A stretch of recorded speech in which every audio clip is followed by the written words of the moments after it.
Chennai IAS academy உங்களை நம்புடன் வரவேற்கிறது. என்ன பார்க்க போகிறோம் அப்படின்னு பார்த்தீங்கன்னா, ஸோ டெஸ்ட் பேட்சில் வந்து பார்த்தீங்கன்னா யூனிட் 8 இருக்கக்கூடிய முக்கியமான வினாக்களை பற்றி நம்ம பார்க்க போகிறோம். சரிங்களா? அது மட்டும் இல்லாமல் இந்த யூனிட் 8 டாபிக் வந்து எவ்வளோ முக்கியன்றது முதல்ல தெரிஞ்சுங்க. சரிங்களா? ஒன்றும் இல்லை சார், இப்போ வந்து ஒரு குரூப் 1 எக்ஸாம் அப்படின்னு எடுத்துக்கலாம்.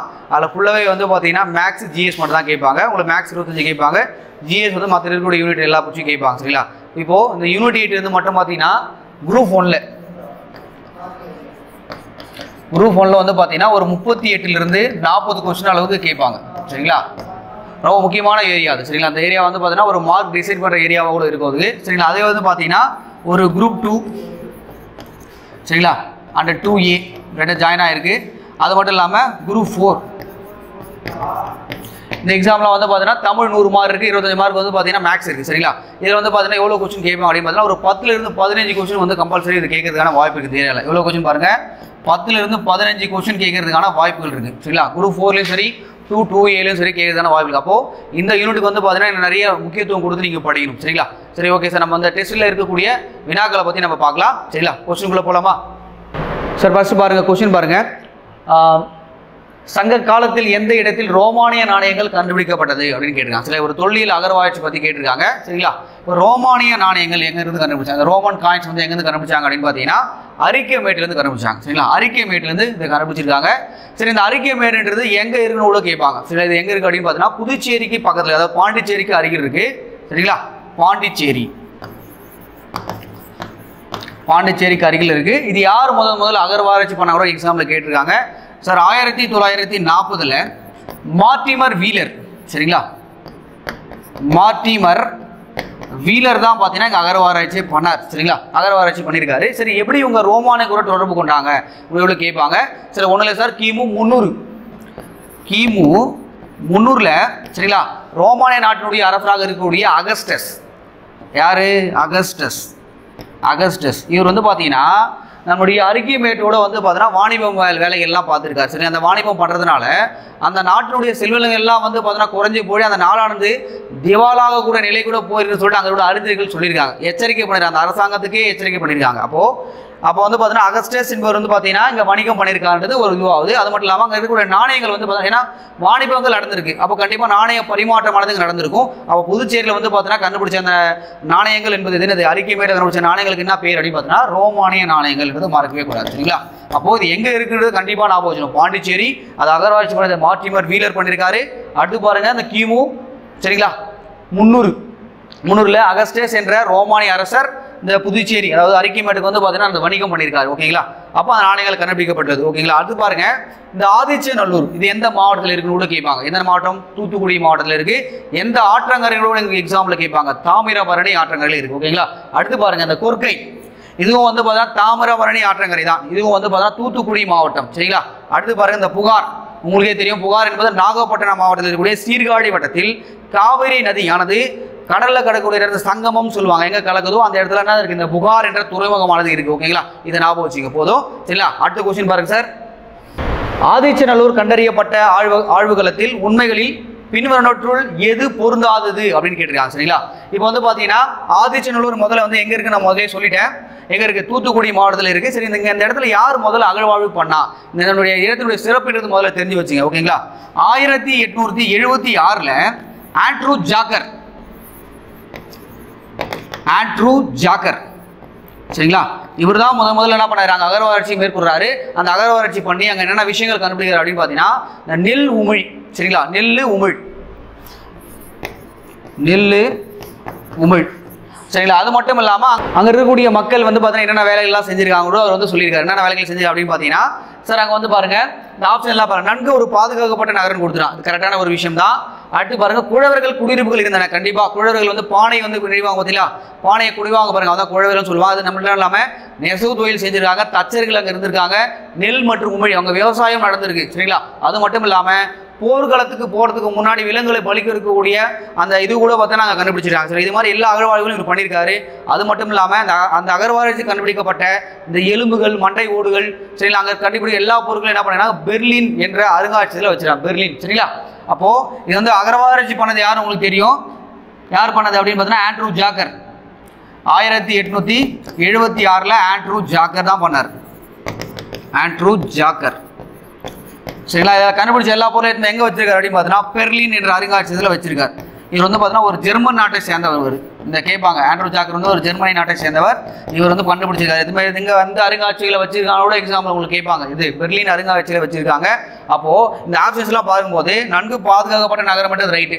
அங்கே குழவர்கள் இருந்திருக்காங்க, பானை மண்பாண்டங்கள் செஞ்சிருக்காங்க. அடுத்து ரோமானிய பேரரசுடன் வணிக தொடர்புன்னு கொடுத்துருக்காங்க. பார்த்தியா, நான் போன கொஸ்டினே பார்த்தோம். ரோமானிய பேரரசுடன் வணிக தொடர்பு கொண்டது எங்கே பார்த்தோன்னா அரிக்கேமேட்டில் கண்டுபிடிச்சான்னு பார்த்தோம். அப்போ இது தப்பான விஷயம். சரிங்களா, அப்போ இதுதான் தப்பு. மேற்கண்ட அனைத்தும் அப்படின்னு கொடுத்துருக்காங்க. ஓகேங்களா, இது வராது. அப்போ ஆட்சியாளர் கண்டுபிடித்த ஆய்வுகளில் உண்மைகளில் தவறானது, இது பொருந்தாது. எதுனா அந்த ரோமானிய பேரரசுடன் வணிக தொடர்பு தான் பொருந்தாது. ஓகேங்களா, கண்டிப்பாக கேட்பாங்க. ஆதிச்சநல்லூரை பற்றி கம்பல்சரி கொஸ்டின்ஸ் இருக்கும், நல்லா ஞாபகம் வச்சுங்க. ஓகேங்களா, யார் அகழ்வாய்ச்சி பண்ணா, எங்கே பண்ணாங்க, இந்த என்னென்ன பொருட்கள் சொன்னாங்கலாம் கரெக்டாக ஞாபகம் வச்சு. ஓகேங்களா, அடுத்த கொஸ்டின் பாருங்க சார். கல் தோன்றி மண் தோன்றா காலத்தே வாளோடு முன் தோன்றி மூத்தக்குடி என்ற பாடல் இடம்பெற்றுள்ள நூல் எது அப்படின்னு கேட்குறாங்க. இந்த பாடல் எதை சொல்ல வருது அப்படின்னு பார்த்தீங்கன்னா நம்மளுடைய தமிழ் மொழியினுடைய மற்றும் தமிழ் இனத்தினுடைய சிறப்பை பற்றி சொல்லுது. ஓகேங்களா, நம்முடைய தமிழ் மொழியையும் மற்றும் நம்முடைய தமிழன் எப்படிலாம் வாழ்ந்தான்றதை பற்றி சொல்லுது. ஓகேங்களா, அப்போ கல் தோன்றி மண் தோன்றா காலத்தே வாழ்த்தோடு முன் தோன்றி மூத்தக்குடி என்று பாடல் வந்து இடம்பெற்றது எதுவும் பார்த்தீங்கன்னா புறப்பொருள் வெண்பாவ மாலை. சரிங்களா, அந்த புறப்பொருள் வெண்பாவ மாலையில் அந்த பாடல் வந்து இடம்பெற்றது. ஓகேங்களா, ரொம்ப முக்கியமான ஒரு விஷயம். இது மாதிரி லைன்கள் கொடுத்துட்டு இது எந்த பாடல் இடம்பெற்றது கூட உங்களுக்கு எக்ஸாம்பிள் கேட்பாங்க. ஓகேங்களா, ஸோ அடுத்து பாருங்க. வைகர யாமம் துயில் எழுந்து தான் செய்யும் நல்லறமும் ஒன்பொருளும் சிந்தித்து செய்தல் முந்தையோர் கண்ட நெறி என்ற பாடல் வரிகள் இடம்பெற்றுள்ள இடம். சரிங்களா, இடம்பெற்றுள்ள நூல் எது அப்படின்னு கேட்குறான். இது வந்து பார்த்தீங்கன்னா ஆசார கோவில் இடம்பெற்றது தான். இந்த பாடலுக்கான மீனிங் முதல்ல தெளிவாக புரிஞ்சுங்க. வைகரை என்றது என்னன்னா நம்மளுடைய விடியற்காலை 2 to 6 மணி. சரிங்களா, 2 to 6 மணி அதுக்குள்ள என்ன பண்ணோம்னா நம்ம எழுந்துக்கணும். 2 to 6 மணிக்குள்ள எழுந்து விடியற்காலை எழுந்து நம்ம அன்னைக்கு என்னென்ன வேலைகளை செய்யணும், யாரை போய் மீட் பண்ணோம், அதுக்கடுத்து மட்டும் இல்லாமல் நம்ம முன்னோர்கள் வந்து சொன்னக்கூடிய அந்த அற வழிகளை ஃபாலோ பண்ணோம். இது மாதிரி எல்லா விஷயங்களும் பண்ணி நம்ம வாழ்க்கையில முன்னேறணும்னு சொல்லியிருக்காங்க. அது எந்த வேலைக்குள்ள முடிக்கணுமான்றது பாருங்க. இந்த யாமம் என்பது என்னது 10 to சரிங்களா 2 நைட்டு 10 to 2. அப்போ நீங்கள் 10 மணிக்குள்ள அந்த வேலைகள் எல்லாம் முடிக்கணும், அதுக்கான எல்லா பிளானுங்களையும் நீ பண்ணணும் அப்படின்னு சொல்ற நூல் எது அப்படின்னு பார்த்தீங்கன்னா இந்த ஆசார கோவை தான் சொல்லுது. இந்த ஆசார கோவை இயற்றியவர் யார் அப்படின்னு பார்த்தீங்கன்னா பெருவாயின் முள்ளினார் தான் எழுதினாரு.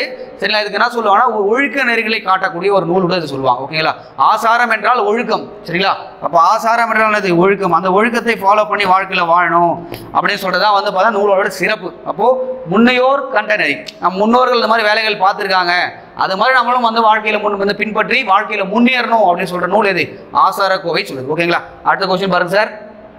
இங்கிலாந்து அருங்காட்சியகத்தில் விவிலியத்துடன் வைக்கப்பட்டுள்ள நூல் எது? சரிங்களா, விவிலியம் என்றால் பைபிள். சரிங்களா, அதோட வைக்கப்பட்ட நூல் எது? நம்மளுக்கு தெரியும், திருக்குறள். சரிங்களா, அது மட்டும் இல்லாமல் இது வேற எங்கெல்லாம் சொல்றாங்க அப்படின்னு பார்த்தீங்கன்னா ரஷ்யா நாட்டினுடைய அணு துளைக்காத கிரெம்லின் மாளிகையில் கூட பார்த்தீங்கன்னா இது வைத்து பாதுகாக்கப்படுகிறது.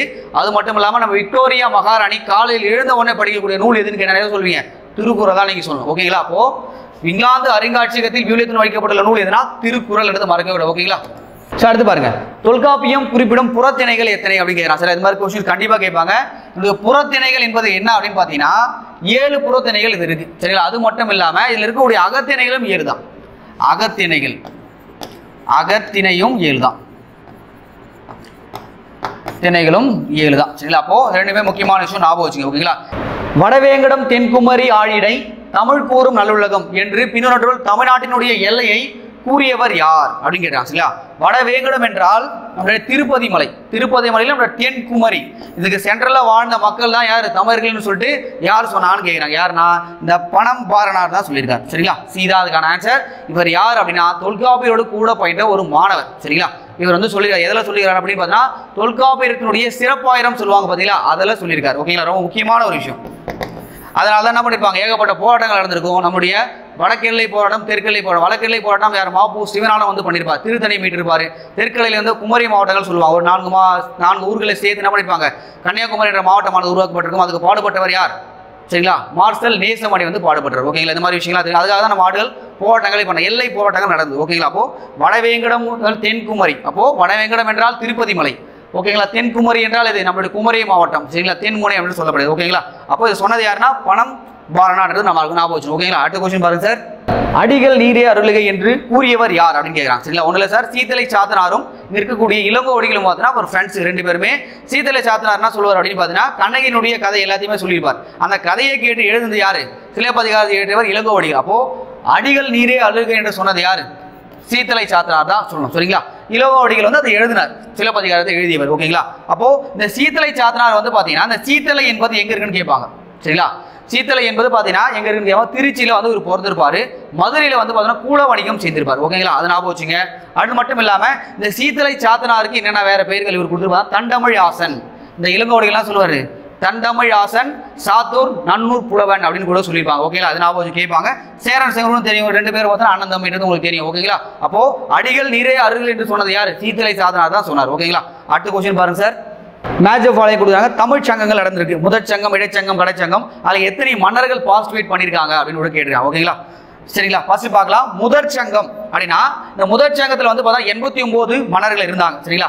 முதற் சங்கம் எங்க நடந்தது அப்படி கூட கேட்கலாங்க. தென் மதுரையில் நடந்தது. ஓகேங்களா? இது வந்து கடலால் கொண்டது, கடலால் அழிஞ்சு போன ஒரு ஊர் அது, தென் மதுரை. சரி, யார் பண்ணாங்க கூட கேட்பாங்க. சரிங்களா? இது வந்து பார்த்தீங்கன்னா காட்சின வைதி, சொல்ல எல்லாமே பாண்டிய மன்னர்கள் தான் பண்ணாங்க. காட்சின வைதி முதல் கடுங்கோன் வரை அந்த அரசர்கள் இருந்திருப்பாங்க. மொத்தம் 89 மன்னர்கள் அதில் இருந்திருக்காங்க. ஓகேங்களா? அடுத்து பாருங்க இடைச்சங்கம். இந்த இடைச்சங்கம் எங்க நடந்ததுன்னா கபாடபுரம். இதுவும் பாண்டியர்கள் தான் பண்றாங்க. சரிங்களா? வேண்டேர் செழியன் முதல் முதற் திருமாறன் வரை வந்து பார்த்தீங்கன்னா மன்னர்கள் இருப்பாங்க. மொத்தம் 59 மன்னர்கள் இருக்காங்க. சரிங்களா? 59 மன்னர்கள். ஓகேங்களா? 1 இது 2. சரிங்களா? அடுத்து பாருங்க இந்த கடைச்சங்கம். கடைச்சங்கம் எங்கன்னா இப்ப இருக்கக்கூடிய மதுரை, அதாவது உத்திர மதுரை அப்படின்னு சொல்லுவாங்க. மதுரை இப்ப இருக்கக்கூடிய மதுரை. சரிங்களா? இந்த இடைச்சங்கம் என்ன சொன்ன கபாடபுரம், கபாடபுரம். சரிங்களா? மறக்கவே கூடாது. சரிங்களா? இந்த மூன்றாவது சங்கமானது நம்மளுடைய உக்கிர மதுரை என்று சொல்லக்கூடிய, உத்திர மதுரை என்று சொல்லக்கூடிய இந்த மதுரை தற்போது மதுரை நடந்தது. இங்க இருக்கக்கூடிய தென் மதுரையும் கபாடபுரம் கடலால் கொல்லப்பட்டது. சரிங்களா? இந்த மூன்றாவது இது யார் நடத்தாங்க அப்படின்னு பாத்தீங்கன்னா முட திருமாறன். சரிங்களா? அவர் தான் வந்து நடத்திருப்பார். இது வந்து ஞாபகம் வச்சுக்கணும். சரிங்களா? ரொம்ப முக்கியமான விஷயம். முட திருமாறர்கள் உக்கிர பெருவழுதி வரை வந்து பார்த்தீங்கன்னா அரசர்கள் இருந்திருப்பாங்க. மொத்தம் எவ்வளவு அரசர்கள் இருக்காங்க? 49 பேர் தான் இருக்காங்க. சரிங்களா? அப்ப ஆன்சர்ஸ் எல்லாம் வந்து பார்க்கும்போது சீதா அதுக்கான ஆன்சர். ஓகேங்களா? கண்டிப்பா எக்ஸாம்ல கேட்க வேண்டிய ஒரு ஏரியா. முட திருமாறன் என்பது மூன்றாவது கடைச்சங்கம் என்றவர்களுடைய மூன்றாவது சங்கத்தை நடத்தியவர். ஓகேங்களா? அடுத்த கொஸ்டின் பாருங்க சார். அடுத்து பாருங்க, தொல்காப்பியத்தின் எந்த அதிகாரம் தமிழ் மக்களுடைய வாழ்வியலை கூறுது அப்படின்னு கேட்கலாம். சரிங்களா? ஒன்றும் இல்லை சார், தொல்காப்பியத்தில் வந்து பார்த்தீங்கன்னா 3 அதிகாரம் தான் இருக்கு. சரிங்களா? என்ன இருக்கு அப்படின்னு பார்த்தீங்கன்னா எழுத்து, சொல்லு, பொருள். சரிங்களா? இதான் இருக்கு. இதில் வந்து பார்த்தா எழுத்தும் இந்த சொல்லும் எதை பற்றி சொல்லும் அப்படின்னு பார்த்தீங்கன்னா தமிழ் மொழியினுடைய இயல்பை பற்றி சொல்லும். தமிழ் மொழியின் இயல்பை பற்றி சொல்றதா இந்த 2 இது. சரிங்களா? இந்த பொருள் என்பதுதான் வாழ்வியலை பற்றி சொல்லும். அப்போ இதுக்கு ஆன்சர் என்ன வரணும்? சி தான் வரணும். ஓகேங்களா? அப்போ 3 தான் சொல்லுவாங்க. இதில் வந்து சொல்லுவாங்க எழுத்து, சொல் என்பது தமிழ் மொழியினுடைய இயல்பை பற்றி சொல்லும், பொருளானது வாழ்வியலை பற்றி சொல்லக்கூடிய. ஓகேங்களா? அப்போ வாழ்வியலை பற்றி சொல்லலாம், நீங்க பொருள்ன்றது நான் வச்சு. ஓகேங்களா? அடுத்த கொஸ்டின் பாருங்க. கல்வியில் கரையில காஞ்சி என்று கூறியவர் யார்? சரி, இது மாதிரி சொன்னது யாருன்னா திருநாவுக்கரசர் தான் சொன்னாரு. திருநாவுக்கரசர் யாருன்னு உங்களுக்கு தெரியும். சரிங்களா? திருமுறைகள் மொத்தம் 12 இருக்கு. அந்த 12ல 4, 5, 6 அந்த திருமுறைகளை ஏற்றியவர் யாரு? இவர் தான் ஏற்றினாரு. சரிங்களா? இவர் என்ன சொல்லியிருக்காரு பாருங்க, கல்வியில் கரையில காஞ்சி அப்படின்னு சொல்லியிருக்காரு. சரிங்களா? அதுக்கடுத்து பாருங்க, நகரங்களில் சிறந்தது காஞ்சி அப்படின்னு சொன்னது யாரோட எக்ஸாம்பிள் கேட்பாங்க? யாரு? காளிதாசர் அது மாதிரி சொன்னார். ஓகேங்களா? அது மட்டும் இல்லாம இந்த திருநாவுக்கரசருக்கு வேறு பேர்கள் கொடுத்து கூட ஆப்ஷன்ல கொடுக்கலாம். அப்பர். சரிங்களா? அப்பர், ஆளுடைய அரசு, திருநாவுக்கரசு, அது மாதிரி ஆளுடைய அரசுன்றது ஞாபகம் வச்சு. ஓகேங்களா? இது மாதிரி கூட ஆப்ஷன்ல உங்களுக்கு கொடுத்து கேட்கலாம். அப்போ கல்வியில் கரையில காஞ்சி சொன்னது இவர் தான். ஓகேங்களா? சைவ சமயத்தினுடைய செந்நாயரோட சொல்லுவாங்க, தாண்டக வேந்தரோட ஒரு பேர்கள் சொல்லுவாங்க. வேறு பேர்கள் கொடுத்து கூட உங்களுக்கு எக்ஸாம் என்ன பண்ணா ஆப்ஷன்ல சூஸ் பண்றதுக்கான வாய்ப்புகள் இருக்கு. அதனால கொஞ்சம் தெளிவா வந்து பார்த்தீங்கன்னா நீங்க ஆன்சர் பண்ற வேலைகளை பார்க்கணும். ஓகேங்களா? அப்போ கல்வியில் கரையில காஞ்சி சொன்னது யாரு? திருநாவுக்கரசுன்றது மறக்க கூட. ஓகேங்களா? அடுத்த கொஸ்டின் பாருங்க சார். கோயில்களின் நகரம் என்று அழைக்கப்படக்கூடிய நகரம் எது எழுதி பார்த்தீங்கன்னா நம்முடைய காஞ்சிபுரம். சரிங்களா? காஞ்சி தான் வந்து பார்த்தீங்கன்னா டெம்பிள் சிட்டி. ஒரு பார்த்தீங்கன்னா டெம்பிள் சிட்டி. சரிங்களா? ஃப்ளூரலில் கேட்காம. சரிங்களா? ஒரு பார்த்தீங்கன்னா சிங்கிளரில் கேட்குறாங்க. ஒரு கோவில் நகரம் அப்படின்னு கேட்டீங்கன்னா நீங்கள் மதுரை தான் நீங்கள் சொல்லணும். ஓகேங்களா? ஆனால் காஞ்சி என்பது கோயில்களின் நகரம். அப்போ தெளிவாக ஆன்சர் பண்ணும். ஓகேங்களா? ஓகே சார், அடுத்து பாருங்க. அகர முதல எழுத்தெல்லாம் ஆதி பகவன் முதற்றே உலகு. இதுல ஆதி என்பது எதை குறிக்குது அப்படின்னு கேட்கலாம். ஓகேங்களா? முதல்ல இந்த குறளுக்கான மீனிங் முதல்ல புரிஞ்சுங்க. ஆ என்ற எழுத்தா நம்ம தமிழில் இருக்கக்கூடிய எல்லா எழுத்துக்களுக்கும் முதல் எழுத்தா சொல்லப்படுது. அப்போ நம்ம இந்த உலகத்தில் உள்ள உயிர்களுக்கு எல்லாமே முதலானவன் யாருன்னா வந்து யாரு? பகவான் பார்த்தீங்கன்னா யாரு? நம்முடைய கடவுள் தான். சரிங்களா? அப்போ அகர முதல எழுத்தெல்லாம் ஆதி பகவன் முதற்றே உலகு. இங்க ஆதி என்பது எதை குறிக்கிறது அப்படின்னு பாத்தீங்கன்னா முதல் என்றுதான் குறிக்குது. சரிங்களா? அப்போ ஆதி என்றால் முதல். ஓகேங்களா? அதை ஞாபகம் வச்சுங்க. சரிங்களா? இது மாதிரி கொஸ்டின் வந்து பாத்தீங்கன்னா உங்களுக்கு எக்ஸாம்ல கேட்கறதான வாய்ப்பு இருக்கு. ஒரு குறள் கொடுத்து அந்த குறள் இருந்து ஒரு வார்த்தை எடுத்து அதோடைய பொருள் என்னன்னு கேட்பாங்க. ஓகேங்களா? ஞாபகம் வச்சுங்க. ஓகேங்களா? அடுத்த கொஸ்டின் பாருங்க. கிளாசிக்கல் லாங்குவேஜஸ் இயர்ஸ்க்கு வந்து கேட்டிருக்காங்க. ஓகேங்களா? ஒன்றும் இல்லை சார், நீங்க வந்து பார்த்தீங்கன்னா பொறுத்துக்க கொடுத்துருக்காங்க. என்னென்ன லாங்குவேஜ்ல வந்து பார்த்தீங்கன்னா அப்போ ஆச்சு அப்படின்னு கேட்குறாங்க. ஓகேங்களா? இப்போ ஒன்றும் இல்லை சார், தமிழ் மொழி எப்போ செம்மொழியாக அறிவிக்கப்பட்டது அப்படின்னு பார்த்தீங்கன்னா 2004 தான் அறிவிச்சாங்க. ஃபர்ஸ்ட் வந்து பார்த்தீங்கன்னா அறிவிக்கப்பட்ட மொழி தமிழ் தான். வந்து செம்மொழியாக அறிவிக்கப்பட்ட முதல் மொழி எதுன்னு கேட்டால் சொல்லுவீங்க, தமிழ் தான். நீங்கள் சொல்லுங்கள் 2004 அறிவிக்கப்பட்டது. ஒடியா வந்து பார்த்தீங்கன்னா 2014 கொடுத்துருக்காங்க. சரிங்களா? ஒன்றும் இல்லை சார், இது பழைய எடிஷனில் வந்து 2014 கொடுத்துருக்காங்க. ஆனால் புது எடிஷன் வந்து பார்த்தீங்கன்னா 2016 கொடுத்துருக்காங்க. இந்த ஆப்ஷன்ஸ்லாம் கொஞ்சம் தெளிவாக பார்த்து ஆன்சர் பண்ணுங்க. ஓகேங்களா? அடுத்து பாருங்க, இந்த மலையாளம் என்பது 2013. சரிங்களா? ஆன்சர்ஸ்லாம் வந்து பார்க்கும்போது 1, 2, 3. சரிங்களா? Okay sir. இன்னும் சில லாங்குவேஜ்லாம் சொல்லும் போது வந்து பார்த்தா நீங்கள் சொல்லும் சமஸ்கிருதம். சரிங்களா? 2005 அறிவிச்சிருப்பாங்க. கன்னடம் தெலுங்கு வந்து எப்போ அறிவிச்சிருப்பாங்க? 2008 அறிவிச்சிருப்பாங்க. ஓகேங்களா? இது மாதிரி விஷயம்லாம் பொறுத்துல கேட்குதான வாய்ப்பு இருக்குது. ஓகேங்களா? அப்போ ஞாபகம் வச்சுக்கணும். ஓகேங்களா? 1, 2, 3, 4 2 ஞாபகம் வச்சு. ஓகேங்களா? அடுத்த கொஸ்டின் பாருங்க சார். அடுத்து பாருங்க, விருந்தே தானம் புதுவது புனைந்தாய்ப்பின் என்ற பாடல் வரிகள் இடம்பெற்ற நூல் எது அப்படிங்கிறான். சரிங்களா? இந்த பாருங்க, விருந்தே தானம் புகுவது புனைந்தாய்ப்பின் என்பது எதில் வரும் அப்படின்னு பார்த்தீங்கன்னா நம்மளுடைய தொல்காப்பியத்தில் தான் வரும். சரிங்களா? இல்லைன்னா மீனிங் முதல்ல புரிஞ்சுங்க. சரிங்களா? ஒன்றில் சார் வனப்புகள் மற்றும் மொத்தம் எத்தனை இருக்குன்னா 8 இருக்கு. வனப்புகள் மற்றும் வந்து பார்த்தீங்கன்னா 8 இருக்கு. வனப்புனா அழகு. சின்ன தமிழ் மொழிக்கு அழகு வந்து எத்தனை இருக்கான்? 8 இருக்கான். இதை சொன்னது யாருன்னா தொல்காப்பியர் தான் சொன்னார். தொல்காப்பியத்தில் என்ன சொல்லி வச்சிருக்காரு அப்படின்னு பார்த்தீங்கன்னா விருந்தே தானம் புதுவது புனைந்தாய்ப்பின் அப்படின்னா நம்முடைய தமிழ் மொழியானுடைய வளர்ச்சியானது, நம்ம புதிய புதிய படைப்புகள் படைக்கும் போது அந்த தமிழ் மொழியானது வளர்ச்சி பெற்றால் அதை நாம் ஏற்றுக்கொள்ள வேண்டும், இல்லை என்றால் அதை வந்து நம்ம நிராகரிக்கணும்னு சொல்லிட்டு சொல்லியிருப்பாங்க. அப்போ விருந்து என்றால் இங்கே வந்து சொல்றாங்க புதிதாக படைக்கப்பட்ட நூல்கள் மூலமாக தமிழ் மொழியானது வளர்ச்சி பெற்றால் அதை நீங்கள் ஏற்றுக்கொள்ள வேண்டும் அப்படின்னு சொல்லிட்டு தொல்காப்பியரே சொல்லியிருக்காரு. அப்போ இதை சொன்ன லைன் பாருங்க, விருந்தே தானம் புகுவது புனைந்தாய்ப்பின் அப்படின்னா யாரு? தொல்காப்பியம் ஞாபகம் வச்சு. ஓகேங்களா? அடுத்த கொஸ்டின் பாருங்க சார். அடுத்து பாருங்க, இறைவன் தருமிக்கு அளித்த பாடல் செய்தியை கூறு நூல் எது அப்படின்னு பார்த்தீங்கன்னா குறுந்தொகை தான் கூறுது. ஆனால் நம்ம தருமிக்கு வந்து பார்த்தீங்கன்னா பொற்குழி அடித்த படலம் அப்படின்னு படிப்போம். பொற்கிழி. சரிங்களா? இது வந்து ரொம்ப முக்கியமான ஒரு விஷயம். சரிங்களா? என்ன விஷயம் நான் இது வந்து எங்கே சொல்லியிருப்பேன் அப்படின்னா திருவிளையாடல் புராணத்தில் பரஞ்சோதி முனிவர் சொல்லியிருப்பார். சரிங்களா? 64 படலங்கள் இருக்கும். 3 காண்டம். சரிங்களா? 64 படம் 3363 பாடல் இருக்கும். இந்த 64 படலத்தில் 52வது படலம் அப்படின்றது தான் வந்து பார்த்தீங்கன்னா இந்த பொற்குழி அடித்த படலம். இது ஒன்றும் இல்லை சார், நீங்கள் வந்து பார்த்தீங்கன்னா பொற்குழி என்றால் ஒன்றில் பாட்டு தான் சொல்கிறாங்க இங்கே. சரிங்களா? ஒன்றும் இல்லை சார், இந்த அரசர் இருப்பார் வங்கிய சுடாமணி பாண்டியன். சரிங்களா? இவர் என்ன பண்ணி பாட்டின்னு பார்த்தீங்கன்னா நம்முடைய சிவபெருமானுக்கு வந்து பார்த்தீங்கன்னா செம்பக பூ. சரிங்களா? இது மாதிரி இந்த மாலையில் வந்து பார்த்தீங்கன்னா இது பண்ணியிருப்பாரு, செம்பக தோட்டமே அடித்திருப்பார். அதனால அவருக்கு செம்பக பாண்டியன்னு சொல்லுவாங்க. சரிங்களா? இதனால வந்து என்ன ஒரு கொஸ்டின் வந்து அவருக்கு ஒரு மனசுக்குள்ளே வரும். அவருடைய மனைவி அந்த தோட்டத்துக்கு வரும்போது அந்த கூந்தலேருந்து மனம் வரும். சரிங்களா? என்ன சொல்லுவாங்க அப்படின்னு பார்த்தீங்கன்னா இயற்கையாகவே வந்து பார்த்தீங்கன்னா மகளிருடைய கூந்தலுக்கு மனம் உண்டா அப்படின்னு ஒரு கொஸ்டின் பண்ணுவார். அந்த கொஸ்டின் வந்து பார்த்தீங்கன்னா நம்ம தர்மிக்கு வந்து, ஏன்னா அந்த தர்மி வந்து ரொம்ப வறுமையில் வாடக்கூடிய ஒரு ஆள். சரிங்களா? அவர் வந்து போய் அங்கே பாடும்போது இயற்கையிலே வந்து பார்த்தீங்கன்னா கூந்தலுக்கு மனம் உண்டு அப்படின்னு சொல்லிட்டு சொல்லுவார். இறைவனே சொல்லி அனுப்புவார். ஆனால் அதை ஏற்றுக்காத வந்து பார்த்தா திமிரு பிடிச்சி பண்ணுறக்கூடிய அந்த நக்கீர் என்ன பண்ணுவார்னா அப்படிலாம் ஒன்றுமே இல்லை அப்படின்னு சொல்லிட்டு ஆணவம் பிடிச்சி தருமிக்கு எதுவுமே பரிசு கொடுக்காம வெளியே தேத்தி விட்டுவார். உடனே பண்ண இறைவன் நேராக போயிட்டு முறையிடும் போது அங்கேயும் பார்த்தீங்கன்னா வந்து திமிருதனமாக நக்கீரன் பண்ணும்போது தன்னுடைய கண்ணம் மூலமாக அவர் வந்து எரிச்சு விட்டுருவார். ஓகேங்களா? இதான் அதுக்கான கதை. சரிங்களா? வேற ஒன்றும் கிடையாது. தருமிக்கு வந்து பார்த்தா அளித்த அந்த பாடலை பற்றி சொல்றது குறுந்தொகையிலும் சொல்லியிருக்காங்க. சரிங்களா? இது வந்து திருவிழாவில் புராணத்திலும் இது வரும். 64 படலத்தில் இருக்கக்கூடிய 52வது படலத்தில் நம்முடைய இந்த விஷயங்கள் சொல்லியிருப்பாங்க. ஓகேங்களா? அதை ஞாபகம் வச்சுங்க. அப்போ செண்பக பாண்டியன் யாரு? வங்கிய சுடாமணி பாண்டியன்றது நம்ம மறக்கவே கூடாது. ஓகேங்களா? அடுத்த கொஸ்டின் பாருங்க சார். அடுத்து பாருங்க, குடவோலை முறை தேர்தல் குறித்து குறிப்பிட்ட நூல் எது? சரிங்களா? குடவோலை முறையை பற்றி சொல்லக்கூடிய நூல் எதுனா அகநானூறு தான். சரிங்களா? ஓகே. இந்த குடவோலை முறை வந்து பார்த்தீங்கன்னா வேற எங்கே சொல்லுவாங்க, எந்த கல்வெட்டில் சொல்லுவாங்க கூட உங்களுக்கு கேட்பாங்க. உத்திரமேரூர் கல்வெட்டு. சரிங்களா? செங்கல்பட்டு மாவட்டத்தில் இருக்குது. இப்போ அது உத்திரமேரூர். சரிங்களா? நம்ம புக்கெல்லாம் காஞ்சிபுரம் கொடுத்துருப்பாங்க. சரிங்களா? ஆனால் செங்கல்பட்டு தான் அந்த உத்திரமேரூர்ன்றதே இருக்குது. ஓகேங்களா? அந்த கல்வெட்டுலாம் சொல்ல குடவோலை முறையை பற்றி சொல்லியிருப்பாங்க. ஓகேங்களா? அகநானூறுக்கும் சொல்லியிருப்பாங்க. அகநானூறுக்கு ஒரு பேர் என்னது? நெடுந்தொகை அப்படின்னு சொல்லுவாங்க. என்ன சார் ஒரு பேர்? நெடுந்தொகை. சரிங்களா? நெடுந்தொகை. இது ஞாபகம் வச்சுங்க. ஓகேங்களா? ரொம்ப முக்கியமான ஒரு விஷயம். ஓகே. குடவோலை முறை பற்றி சொல்லுதுன்னா அகநானூறு ஞாபகம் வச்சு. ஓகே. அடுத்த கொஸ்டின் பாருங்க, சரியான இணையை தேர்ந்தெடு அப்படின்னு கேட்குறான். ஓகேங்களா? உண்டி கொடுத்தார் உயிர் கொடுத்தாரோ அப்படின்னு சொன்னது யாருன்னா குடப்புலவினார் தான் சொன்னார். ஓகேங்களா? ரைட்டு. இது எதெல்லாம் சொல்லியிருப்பார் அப்படின்னு பார்த்தீங்கன்னா புறநானூறு. சார் என்ன மீனிங் அப்படின்னு பாருங்க. இது இப்போ உண்டி என்றால் என்ன மீனிங் அப்படின்னா உணவு. அப்போ உணவு கொடுக்குறவங்க எல்லாமே உயிர் கொடுத்தவர்கள் அப்படின்னு சொல்லிட்டு யார் சொல்றாரு? குடப்புலவினார் வந்து புறநானூறுல சொல்றார். அது மட்டும் இல்லாமல் இந்த லைன் வந்து வேற எங்கேயும் சொல்லியிருப்பாங்க அப்படின்னு பார்த்தா மணிமேகலையில் இந்த லைன் வந்திருக்கும். மணிமேகலையில் வந்திருக்கும். மணிமேகலை இயற்றியவர் யார்? சீத்தலை சாத்தனார். அவர் கூட வந்து பார்த்தீங்கன்னா சொல்லியிருப்பார். சரிங்களா? நம்ம ரொம்ப முண்டி கொடுத்தார் உயிர் கொடுத்தாரோ. அடுத்து பாருங்க, கற்றது கைமண் அளவு கல்லாதது உலக அளவு. நம்ம படிச்சது வந்து பார்த்தீங்கன்னா நம்முடைய கைமண் அளவு தான். ஆனால் நம்ம கல்லாதது உலக அளவுன்னு சொல்லிட்டு யார் சொல்லியிருக்காரு பாருங்க? அவையார் சொல்லியிருக்காரு. எங்க சொல்லியிருப்பாங்க கேட்பாங்க. தனிப்பாடல் திரட்டு. தனிப்பாடல் திரட்டு. சில ஒரு காலத்தில் எழுதக்கூடிய புலவர்களை வந்து எல்லாம் தொகுப்பா சேர்த்து தான் தனிப்பாடல் திரட்டுன்னு சொல்லுவாங்க. வந்து 1 2 ரெண்டுமே ரைட். ஓகேங்களா? அப்போ சரியான எண்ணி தாங்க, ரெண்டுமே ரைட்டான விஷயம். ஓகேங்களா? நல்லா ஞாபகம் வச்சுங்க, கண்டிப்பா கேட்கலாம். அடுத்த கொஸ்டின் பாருங்க. அடுத்து பாருங்க, மக்கள் கல்வி கற்ற அளவிற்கு அறிவு ஊறும் இப்பொருளுக்கு திருவள்ளுவர் கூறும் ஓமை எது அப்படின்னு கேட்கிறாங்க. ஓமை எது அப்படின்னு கேட்கிறாங்க. சரிங்களா? முதல்ல வந்து அந்த குறளுக்கான மீனிங் முதல்ல புரிஞ்சுங்க. சரிங்களா? நம்ம வந்து படிக்க படிக்க அறிவு பெருகுமா. அப்போ இந்த குறள் வந்து என்ன சொல்லுவாங்க அப்படின்னு பார்த்தீங்கன்னா, தொட்டனை தூரும் மணற்கேணி பீதான சார். ஓகேங்களா?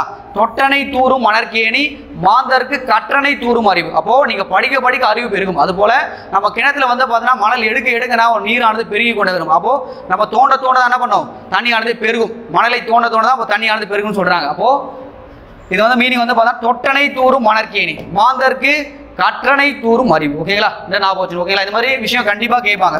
திருக்குறளை பத்தி பார்த்தீங்கன்னா எல்லா விஷயத்துலையுமே சரி, எல்லா எக்ஸாம்லையுமே ஒரு 4 கொஸ்டின் இல்லை 3 கொஸ்டின் கேட்டுனே இருக்காங்க. நல்லா ஞாபகம் வச்சுங்க. அப்போ கேட்கறதான எல்லா வாய்ப்புகளும் ஞாபகம் வச்சுங்க. அடுத்த கொஸ்டின் பாருங்க சார். அடுத்து பாருங்க, மோப்ப குழியும் அனிச்சம் என்ற குறள் உணர்த்தும் செய்தி என்ன அப்படின்னு கேட்கிறான். ஓகேங்களா? ஒன்றும் சார், இந்த குறளுக்கான மீனிங் முதல்ல புரிஞ்சுங்க. சரிங்களா? மோப்ப குழியும் அனிச்சம் முகம் திருந்து நோக்க குழையும் விருந்து. அப்போ வந்து பாத்தீங்கன்னா நம்ம வீட்டுக்கு வரக்கூடிய விருந்தினரை வந்து என்ன பண்ணோம், முகமலர்ச்சியோட வரவேற்கணுமா, இல்லை அப்படின்னா வந்து வருந்துவாங்க அப்படின்னு சொல்லிட்டு மீனிங். அது மட்டும் இல்லாம இந்த அனிச்ச மலர் வந்து பார்த்தீங்கன்னா மோந்து பார்த்தாவே வாடி போயிடுமா. ஓகேங்களா? இல்லை தொட்டா கூட வாடி போயிடும். அப்போ அனிச்ச மலர் வந்து கேட்பாங்க. அப்போ விருந்தினரை முகமலர்ச்சியோடு வரவேற்கும் என்றதான் அந்த குறள் உணர்த்தக்கூடிய செய்தி. இந்த மாதிரி வந்து கேட்பாங்க. சரிங்களா? அப்ப அந்த குறள் என்ன சொல்லுது, மோப்பக்குழையும் அனிச்சம் முகம் திருந்து நோக்க குழனார் தான் சொன்னாரு. சார் என்ன சொன்னாருன்றது நம்மளால தெரிஞ்சு வச்சுங்க. இந்த ஐந்திரம் என்றது என்ன அப்படின்னு பாத்தீங்கன்னா, ஆசிவர்கள். ஆசிவர்கள் சரிங்களா? அவங்களை வந்து மதத்தினுடைய நூலை பத்தி சொல்றது. அது மட்டும் ஐந்திரம் என்றால் இந்திரன் சொல்லுவாங்க. இந்திரன் தான் அந்த உலகத்தில் இருக்கிற எல்லா விஷயங்களும் தெரிஞ்சவன் அப்படின்னு சொல்லுவாங்க. அப்போ இது மாதிரி நிறைந்தவன் யாரு, தொல்காப்பியன் அப்படின்னு சொல்லிட்டு ஒரு சிறப்பா வந்து சொல்ல யாரு, பணம்பரனார் சொல்றாரு. அது ஒண்ணு இல்ல, தொல்காப்பியர் கூட படிச்ச ஒரு மாணவர், அவர் வந்து அவரோட பெருமையா சொல்லிக்கார். ஐந்திரம் என்றால் மீனிங் புரிஞ்சுங்க. சரிங்களா? இது வந்து பாத்தீங்கன்னா ஆசிவர்களுடைய சமயத்தை பத்தி சொல்லக்கூடிய நூல். அதுல எல்லா விஷயங்களும் சொல்லியிருப்பாங்க. இந்திரன் என்றால் எல்லாமே தெரிஞ்சவன். இந்திரனோட ஐந்திரம் என்றால் மீனிங் இந்திரன் கூட சொல்லுவாங்க. அப்போ எல்லாம் தெரிஞ்சவன் தான் தொல்காப்பியன் அப்படின்னு சொல்லுவாங்க. ஓகேங்களா? அடுத்து, பின்வரும் புத்தகங்களில் எது முக்தி நூல் என்று அழைக்கப்படுகிறது. ஓகேங்களா? இது மாதிரி அடைமொழி கொடுத்து நம்ம கேட்பாங்க. முக்தி நூல் என்றது எதுனா சீவக சிந்தாமணி. சரிங்களா? இது சரி, இந்த சீவக சிந்தாமணி இயற்றியவர் யார், திருதக்க தேவர் தான் இயற்றினாரு. இது வந்து தமிழில் இயற்றப்பட்ட விருத்தப்பாவையினுடைய முதல் காப்பியம் எதுன்னு சொன்னா என்ன சொல்லும், இந்த சீவக சிந்தாமணி தான் நீங்க சொல்லுவோம். ஓகேங்களா? இந்த சீவகனுக்கு வந்து பாத்தீங்கன்னா 8 மனைவிகள் இருக்கும். அதனால இது என்ன சொல்லுவாங்க, இது காமநூல் கூட சொல்லுவாங்க. என்ன சார் சொல்லுவாங்க, காமநூல். காமநூல் முக்தி நூல் கூட சொல்லுவாங்க. ஓகேங்களா? ரொம்ப முக்கியமான ஒரு விஷயம். அது மட்டும் இல்லாம இந்த சீவகனுக்கு திருதக்க தேவர் இட்ட பெயர் என்னன்னு பாத்தீங்கன்னா காம திலகம் அப்படின்னு சொல்லுவாங்க. சீவகனுக்கு திருதக்க தேவர் இட்டது என்னது, சீவகன் காம திலகம். ஓகேங்களா? மறக்கவே கூடாது. ஓகேங்களா? ரொம்ப முக்கியமான விஷயம். அப்போ முக்தி நூல் காமநூல் இது சீவக சிந்தாமணி நீங்க சொல்லிடணும். ஓகேங்களா? அடுத்த கொஸ்டின் பாருங்க சார். கம்பனை போல் வல்வனை போல் இளங்கோவை போல் பூமிதனில் யாங்கனமே பிறந்ததில்லை என்று கூறியவர் யார் அப்படின்னு கேட்கிறாங்க. சரிங்களா? யார் அப்படின்னு பாத்தீங்கன்னா பாரதியார் தான் கூறார். கம்பனை போல் வல்வனை போல் இளங்கோவை போல் அப்படின்னு சொன்னா யார் வரணும், பாரதியார் தான் சொல்லணும். ஓகே, இந்த பாரதிதாசன் என்ன சொல்லியிருப்பாரு அப்படின்னு கூட கேட்கலாம் எக்ஸாம்ல. சரிங்களா? இதுக்கான ஆன்சர் வந்து பாத்தீங்கன்னா பாரதியார் தான். ஞாபகம் வச்சுங்க. சரிங்களா? வள்ளுவனை பெற்றதால் பெற்றதே புகை வையகமே அப்படின்னு வையகமேன்னு வரும்போது என்ன சொல்லணும், நீங்க பாரதிதாசன் சொல்லணும். வையகமே. சரிங்களா? வள்ளுவனை பெற்றதால், சரிங்களா, பெற்றதே புகை வையகமே. இந்த உலகமே வந்து புகை அடிஞ்சு போச்சு சொன்னது யாரு, பாரதியார் சொல்லியிருப்பாரு. ஞாபகம் வச்சுங்க. ஓகேங்களா? அதுக்கடுத்து பார்த்தா தமிழ்நாடுன்னு வரும். சரிங்களா? அது மாதிரி சொன்னது யாருன்னா தமிழ்நாடு அப்படின்னு வச்சா நீங்க மேக்ஸிமம் யாரை போடணும், நம்ம பாரதியார் தான் நீங்க போடணும். ஓகேங்களா? ஓகேங்களா? அதுதான் ஞாபகம் வச்சுங்க. அடுத்து, கலித்தொகையை தொகுத்தவர் யார் அப்படின்னு கேட்டாங்க. சரிங்களா? தொகுத்தவர் யார் அப்படின்னு பாத்தீங்கன்னா நல்லந்தவனார் தான் அதை தொகுத்தார். சரிங்களா? சரிங்களா? மேக்ஸிமம் வந்து பாருங்க, அந்த தொகுத்தவர்கள் யார் வருவாங்க, மேக்ஸிமம் வந்து புலவர்கள் தான் வருவாங்க. புலவர்கள் தான் வருவாங்க. இல்ல எல்லாமே புலவர்கள் தான் கொடுத்துருக்காங்க. ஆனா தொகுப்பித்தவர் வரும்போது யார் சொல்லணும்னா நீங்க மன்னர்களுடைய பேர்கள் தான் சொல்லணும். ஓகேங்களா? இப்ப பாருங்க சார், இந்த பூரிக்கோ என்ன பண்ணா குறுந்தொகையை தொகுத்தவர், குறுந்தொகை. ஓகேங்களா? அடுத்து பாருங்க, இந்த கூடலூர் பிரான் ஐங்குறு நூறு தொகுத்தது யாரு, இவர் தான் தொகுத்தார். உரித்திர சன்மானர் அகநானூறு இதை தொகுத்தார். ஓகேங்களா? அப்போ நல்லதனார் வந்து எதை தொகுத்தார், கலித்தொகையை தொகுத்திருக்கார். ஓகேங்களா? அது மட்டும் இல்லாம நாடக பாங்கில் அமைந்த ஒரு நூல். ஓகேங்களா? ஏறுதொழில் பற்றி சொல்லக்கூடிய ஒரு முக்கியமான நூல். ஓகேங்களா? ஞாபகம் வச்சுங்க. அடுத்த கொஸ்டின் பாருங்க சார். சரி, ஓகே சார். பொறுத்து கொடுத்துருக்காங்க, அது சம்பந்தப்பட்ட ஒரு நூல்கள் கொடுத்துரு. அதில் நூலுக்கு சம்பந்தப்பட்டது யாருங்கிறான், எழுதியவர் யார், தொகுத்தவர் அப்படி கொடுத்துருக்காங்க. பாருங்க, சார் நாலாய திவ்ய பிரபந்தம் சரிங்களா, நாதமுனி. நாலாய திவ்ய பிரபந்தம் என்னது? நாதமுனி. அடுத்து பாருங்க திருவாய்மொழி. திருவாய்மொழி நம்மாழ்வார் சரிங்களா, நம்ம வாய் தான் பாடும், நம்ம வாய் தான் பாடுன்ற மாதிரி ஞாபகம். திருவாய்மொழி என்பது நம்மாழ்வார். அடுத்து பாருங்க பெருமாள் திருமொழி குலசேகர ஆழ்வார். ஓகேங்களா. அடுத்து பெரிய திருமொழி என்பது திருமங்கை ஆழ்வார். அப்போ 1 2 3 4 எங்க வந்து பாருங்க சார், நான் ஒரு ஆன்சர் பாருங்க, டி தான் அதுக்கான ஆன்சர். ஓகேங்களா. சார் அடுத்து பாருங்க சான்றோர் பழிக்கும் வினையை எண்ணிலையும் செய்தல் கூடாது என்கிறார் வள்ளுவர். அப்போ ஒன்றும் இல்லை சார், இந்த இது மட்டும் தான், ஒரு சைடு மட்டும் தான் கொடுத்துருக்காங்க. குறளுடைய மொத்தம் 7 அடிகள் இருக்கும் சரிங்களா, அதில் பார்த்தீங்கன்னா 1 மட்டும் தான் கொடுத்துருக்காங்க சரிங்களா. 7 சொற்கள் இருக்கும், அதில் ஏதோ ஒரு விஷயம் மட்டும் தான் கொடுத்துருக்காங்க. ஒன்றும் இல்லை சார், இதுக்கான மீனிங் முதல்ல தெரிஞ்சு வச்சுருக்கீங்க சரிங்களா. ஈன்றால், ஈன்றானா பெத்தவங்க, ஈன்றால் சரிங்களா பசி காண்பான், பசி காண்பான், ஈன்றால் பசி காண்பான் ஆயினும், ஆயினும் செய்யற்க, செய்யற்க சான்றோர் பழிக்கும் வினை. அப்போ பெத்த தாய் வந்து பார்த்தீங்கன்னா பசு கொடுமை இருக்கா, இருந்தாலும் அப்போ வந்து பார்த்தீங்கன்னா சான்றோர் பழிக்கக்கூடிய செயல்களை நம்ம செய்யக்கூடாதுன்றது அந்த குறளோட மீனிங். ஓகேங்களா. அப்போ ஈன்றால் பசி காண்பான் ஆயினும் செய்யற்க, அந்த குறள் நீங்கள் தெரிஞ்சாதான் அதுக்கான ஆன்சரை நீங்கள் பண்ண முடியும். அப்போ பாருங்க ஆன்சர் பாருங்க. நோயால் வாடும் காலத்தில் இல்லை, கல்வி கற்கும் இயலாத நிலை, பொருள் ஈட்ட முடியாத நிலை இல்லை, தாய் பசியால் வாடும் காலத்தில். அப்போ டி தான் அதுக்கான ஆன்சர். ஓகேங்களா. ரொம்ப முக்கியமான விஷயம். அப்போ ஒரு குறளுக்கான ஃபுல்லா மீனிங் நீங்க தெரிஞ்சாதான் இந்த கொஸ்டினுக்கே நீங்க ஆன்சர் பண்ண முடியும். ஓகேங்களா. அடுத்து பாருங்க பின்வருவனவற்றில் இயற்கை வாழ்வில்லம் என்று குறிப்பிடப்படும் நூல் எது அப்படின்னு கேட்கறாங்க. ஓகேங்களா. அது ஒன்றும் இல்லை சார், இயற்கை வாழ்வில்லம் இந்த மாதிரி கேட்பாங்க. திருக்குறள் தான் இருக்கு சரிங்களா. அதே போல இந்த இயற்கை அன்பு இதை சொல்லுவாங்க பெரிய புராணம், இயற்கை பரிணாமம் கம்பராமாயணம் சொல்லுவாங்க. ஓகேங்களா. அது இயற்கை தவம் சீவக சிந்தாமணிலாம் சொல்லுவாங்க. இந்த மாதிரி வந்து பார்த்தீங்கன்னா அடைமொழிகள் சொல்லக்கூடியதெல்லாம் நல்லா படிச்சு வச்சுங்க. இது தமிழ்லையும் கேட்பாங்க, ஆனால் யூனிட் 8 இதை கவர் பண்ணி கேட்பாங்க. ஓகேங்களா. Okay sir. அப்போ இயற்கை வாழ்வில்லம் எது? திருக்குறள் அந்த மார்க்கை. ஓகேங்களா. அடுத்த கொஸ்டின் பாருங்க சார். சார் அடுத்து ஆதிரியனுடைய வரலாற்றை மணிமேகலிடம் கூறியவர் யார் சரிங்களா. மணிமேகலிடம் கூறியவர் யாருன்னா அந்த காயச்சண்டிகை. ஒன்றும் இல்லை சார், இந்த அம்மா வந்து காயச்சண்டிகை என்ன பண்ணியிருப்பாங்க அப்படின்னு பார்த்தீங்கன்னா விருச்சிக முனிவரால் வந்து பார்த்தீங்கன்னா பசி நோய் சரிங்களா, அதனால இது பண்ணியிருப்பாங்க, மாட்டிட்டு இருப்பாங்க. இந்த அம்மா பார்த்தீங்கன்னா அந்த ஆதிரிகிட்ட போயிட்டு என்ன பண்ணுவாங்க, அந்த அமுத சுரபியில் போயிட்டு உணவிட்டா மட்டும் தான் எங்கள் பசியை கொடுமையே தீரும் அப்படின்னு சொல்லியிருப்பாங்க. அதனால இந்த அம்மா என்ன பண்ணியிருப்பாங்க, இந்த மணிமேகலை ஆதிரிகிட்ட போய் என்ன பண்ணியிருப்பாங்கன்னா அந்த அமுத சுரபியில் என்ன பண்ணிருப்பாங்க, உணவிட்டு இருப்பாங்க. அப்போ வந்து பார்த்தீங்கன்னா அல்லாத உணவானது வந்து கொண்டே இருந்திருக்கும். ஓகே. அப்போ ஆதிரியனுடைய வரலாற்றை சொன்னவர் யார்? காயச்சண்டிகை சரிங்களா. அதை ஹெல்ப் பண்ணது யார் அப்படின்னா தீவத்திலகின்ற ஒருத்தவங்க தான் ஹெல்ப் பண்ணியிருப்பாங்க. அந்த அமுத சுரபி எடுக்கிறதுக்காக அவங்க ஹெல்ப் பண்ணிருப்பாங்க. அவங்களை ஞாபகம் வச்சுங்க. அடுத்த கொஸ்டின் பாருங்க சார். அடுத்து அழுக்காறு உடையான் கண் ஆக்கம் போன்றில்லை, இதில் அழுக்காறு என்பது எதை சொல்லுது அப்படின்னு கேட்கலாம். உடனே சார் அந்த அழுக்காறு என்பது எதை சொல்லுது அப்படின்னு பார்த்தீங்கன்னா பொறாமை சரிங்களா, அதான் சொல்லுது. சரி, இந்த குறள் வந்து வேற என்ன சொல்ல வருது அப்படின்னு பாருங்க. அழுக்காறு உடையான கண் ஆக்கம் போன்றில்லை, ஒழுக்கா ஒழுக்கா மிலான் கண், ஒழுக்கான் மிலான் கண் உயர்வு சரிங்களா. இந்த பார்த்தீங்கன்னா ஆட் பண்ணிக்க, இது வந்து பார்த்தீங்கன்னா மேலே கீழே இருந்து ஒழுக்கா மிலான் கண் உயர்வு. அப்போ சார் ஒன்றும் இல்லை சார், லாக்கம் என்றது செல்வம், இது கூட கேட்கலாம் உங்களுக்கு. அப்போ அழுக்காறு உடையவன் இருக்கான் பார்த்தீங்களா, பொறாமை குணம் கொண்டவன், அவனுடைய செல்வமே அவனோட சேராது. அதுபோல ஒழுக்கமில்ல அவனுடைய வாழ்வானது உயர்வே அடையாதுன்னு சொல்லிட்டு திருவள்ளுவர் சொல்லிடுறாரு. ஓகே, நல்லா ஞாபகம் வச்சுங்க. அப்போ அழுக்காருடையான லாக்கம் என்ன சொல்லுது, செல்வம், அவங்களோட செல்வமே சேர, பொறாமை உள்ளவங்க செல்வமே சேராதான், ஒழுக்கம் இல்லாத வாழ்க்கையில உயர மாட்டான்னு சொல்லிட்டு யார் சொல்லியிருக்காரு, வள்ளுவர் சொல்லியிருக்காரு. ஞாபகம் வச்சுங்க. அடுத்த கொஸ்டின் பாருங்க சார். திருக்குறளில் இருமுறை வரும் ஒரே அதிகாரம் எது? இருமுறை வரக்கூடிய ஒரே அதிகாரம் என்பது குறிப்பறிதல். ஓகேங்களா. இந்த உடைமை என்பது வந்து பார்த்தீங்கன்னா ஒரு 10 அதிகாரத்தில் வந்து உடைமைன்னு வந்திருக்கும் சரிங்களா. 10 அதிகாரத்தில் வந்திருக்கும், ஞாபகம் வச்சு. ஓகேங்களா. வேற ஒன்றும் இல்லை சார் இது. அடுத்த கொஸ்டின் பாருங்க. மடல் ஏறுதல் சரிங்களா பற்றி குறிப்பிடும் நூல் எது சரிங்களா. மடல் ஏறுதல் பற்றி சொல்லக்கூடிய நூல் எது அப்படின்னு பார்த்தீங்கன்னா கலித்தொகை. இப்போ மடல் ஏறுதல் என்ன சொல்லலாம், மடல் ஊர்தல் கூட சொல்லுவாங்க. மடல் ஊர்தல் சார் இல்லை ஒன்றும் இல்லை சார், ஒரு சரிங்களா காதலும் சரிங்களா, காதலியும் பார்த்தீங்கன்னா லவ் பண்ணிட்டு இருக்காங்க. அவங்க வந்து பார்த்தீங்கன்னா என்ன விஷயம் நடக்குது அப்படின்னு பார்த்தா நம்ம காதலி பிரிஞ்சு போயிடறான். இதனால் நம்ம ஆளுக்கு வந்து பார்த்தீங்கன்னா ஃபீலிங் ஆகிட்டு சரிங்களா, உடம்பு ஃபுல்லாக திருநீர் பூசிட்டு சரிங்களா, பனை அகன்ற அந்த பனை இருக்குது, அதான் மடல் சொல்லுவாங்க. அந்த பனை வந்து பார்த்தீங்கன்னா குதிரை மேலே வச்சுட்டு ஊர் உள்ளாக போயிட்டு என்ன பண்ணுவார்னா அந்த காதலி பேரை சொல்லி கத்திட்டே போவார்.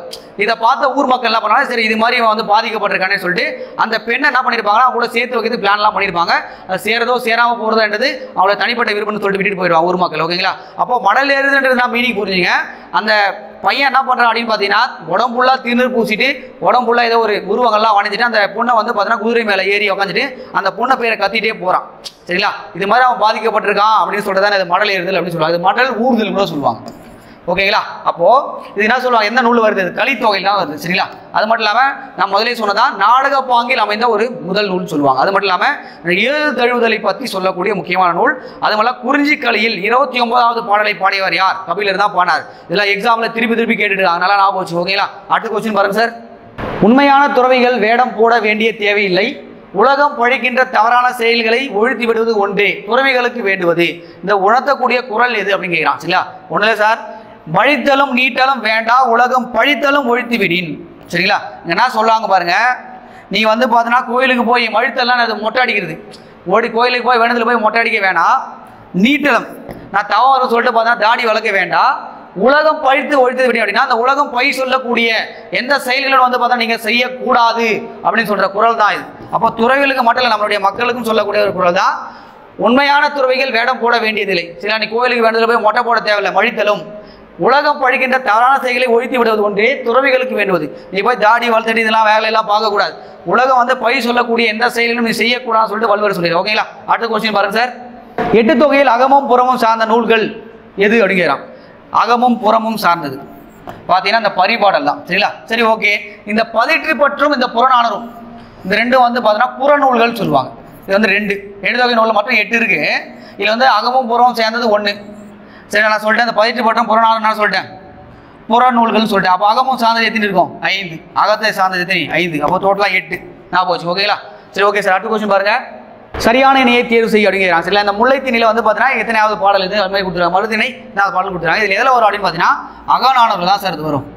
அகநானூறு இதில் ஒன்றும் இல்லை சார். இதில் வந்து பாருங்கள் இந்த விஷயம் மட்டும் ஞாபகம் வச்சுக்கோன்னா 1, 3, 5. சரிங்களா, அடுத்து வந்து பார்த்தீங்கன்னா 7, 9 மொத்தம் 5 நம்பர் இருக்குது. 5 நம்பர் வந்து ஒரு நம்பருக்கு வந்து பார்த்தீங்கன்னா 40 பாட்டு. அப்போ 5 நம்பர் இருக்குது. அப்போது 200 பாட்டு வந்து பார்த்தீங்கன்னா பாலைத்திணை. ஓகேங்களா, அடுத்து பாருங்கள் 2, 8 அடுத்து 12, 18 அப்போ 2 நம்பர் இருக்குது. அப்போது 80 பாட்டு. 80 பாடல் வந்து பார்த்தீங்கன்னா எதில் வரும்? சரிங்களா, குறிஞ்சி. ஓகேவா, சரி. இந்த முல்லை வந்து பார்த்தீங்கன்னா 4, 14 அது மாதிரி ஆர்டரில் போயிட்டே இருக்கும். சரிங்களா, 6, 16 வந்துச்சுன்னா அது மருதத்திணை. இப்போ ரெண்டுமே இது ரைட் தான். சரிங்களா, அப்போது சரியான இணை தான் கேட்டிருக்காங்க. ரெண்டுமே சரிதான். அப்போ நெய்தல் திணை எப்படி வரும் அப்படின்னு பார்த்தீங்கன்னா 10, 20, 30 இது மாதிரி ஒரு நம்பர் அப்படின்னா எத்தனை பாட்டு? 40 பாட்டு. அப்போது இது வந்து பார்த்தீங்கன்னா நெய்தல் திணையில் வரும். ஓகேங்களா, அப்போ இது மாதிரி கொஸ்டின் சுத்தம் கேட்கலாம். ஞாபகம் வச்சுங்க. என்னுடைய ஆர்டர்ன்றது கரெக்டாக தெரியும் வச்சுங்க. ஓகேங்களா, பாலைத்திணை 1, 3, 5, 7, 9 மறக்கக்கூடாது. ஓகேங்களா, அடுத்த கொஸ்டின் பாருங்க sir. The 400 songs of war and wisdom and analogy of poems from the classical Tamil and Purananuru இதை எழுதுனது யார் அப்படின்னு கேட்குறாங்க. யாருன்னா ஜார்ஜ் எல் ஹார்ட். இவர் தான் வந்து இதை எழுதினார். சரி, ரொம்ப முக்கியமான ஒரு கொஸ்டின். இந்த புத்தகத்தை எழுது யாருன்னு கேட்டான், ஒன்றுமே கிடையாது, ஜார்ஜ் எல் ஹார்ட். பார்த்தீங்கன்னா ஒரு பாக்ஸில் இருக்கக்கூடிய ஒரு முக்கியமான கொஸ்டின். ஓகேங்களா, சரி ஓகே சார். இன்னைக்கு வந்து பார்த்தீங்கன்னா என்ன பார்த்தோம், ஸோ டெஸ்ட் பேட்சில் வந்து பார்த்தீங்கன்னா இருக்கக்கூடிய சரிங்களா ஒரு 35 வினாக்கள் வந்து நம்ம தெளிவாக பார்த்துருவோம். அதை கரெக்டாக நோட் பண்ணி நல்லா படிக்க ஆரம்பிங்க. இல்லை, இது எல்லாமே உங்களுக்கு எக்ஸாமில் கேட்ட விஷயங்கள் இல்லை கேட்கறதுக்கான வாய்ப்புகள் இருக்கக்கூடிய விஷயங்கள். ஓகேங்களா, எப்பவுமே வந்து பார்த்தீங்கன்னா ஒரு கொஸ்டின் படிக்கிறீங்க அப்படின்னா அது சம்மந்தப்பட்ட எல்லா விஷயங்களும் தேடி படிங்க. அப்போ தான் வந்து பார்த்தீங்கன்னா நிறைய விஷயங்களை கற்றுக்க முடியும், நிறைய ஆன்சர்ஸை நீங்கள் பண்ண முடியும். ஆன்சர் வந்து நீங்கள் எலிமினேட் பண்ணுறதுக்கான வாய்ப்புகள் இருக்குது. ஓகேங்களா, சரி ஓகே சார். இதே மாதிரி வந்து பார்த்தீங்கன்னா அடுத்த டெஸ்ட்டில் உங்களை மீட் பண்ணலாம். ஓகே, பாய்.